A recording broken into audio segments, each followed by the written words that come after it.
Now, many of you know that I covered the story of Terence Crutcher.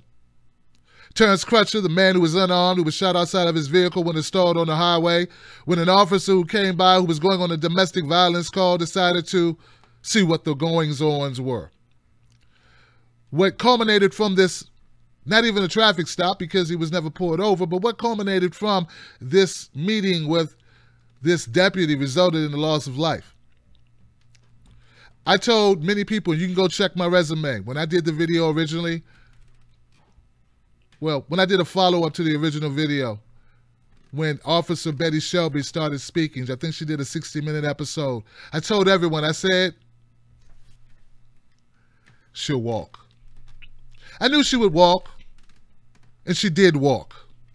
She walked right out of any responsibility for her actions at all.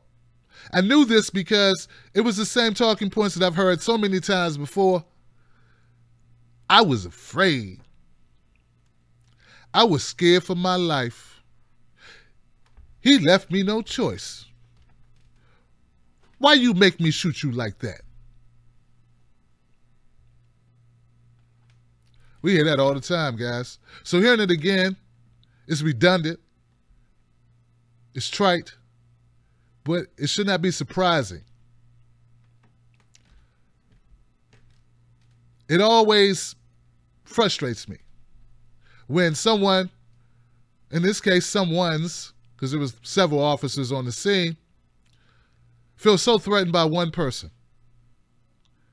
Folks, if we never get our heads around this race stuff, this size stuff, this gender stuff, this orientation stuff, we're going to just keep on spinning our wheels, guys.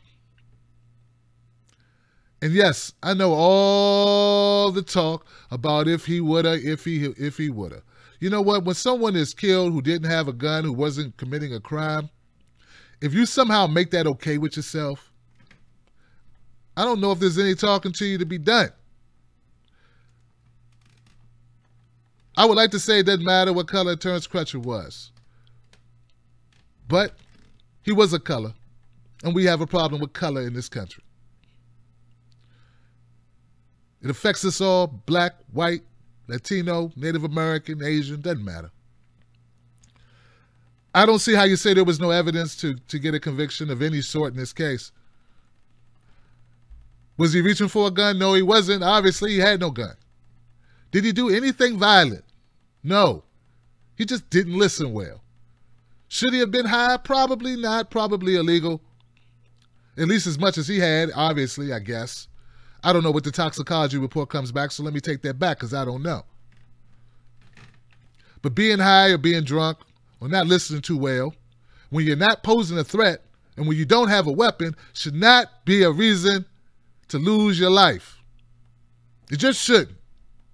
And just because you could say somewhere out there is someone who may have shot one of these officers, that's not good enough because that's not this case. And we all want to be treated like individuals. So that's my beef with this case. It only took them hours to come back with their deliberation. Didn't take long at all. Not days of racking their brain. Oh, God, what? No. Hours. Hours to decide. Another armed man, it's all his fault. She did what she had to do.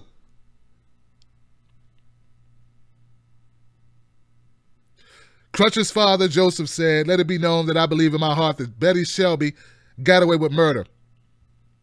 And I don't know what was in the mind of the jury. You know, people always say, Tim Black, you never know what the jury knows. You never have all the evidence.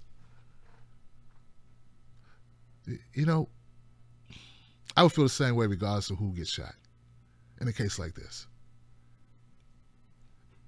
If big people scare you and big black people scare you, you shouldn't be a cop. Sorry. Go, I don't know. Go somewhere where big black people don't be. Big black people drive cars. They host radio shows. They do all types of stuff. What they would like to do is continue breathing, even if they don't hear so well sometimes.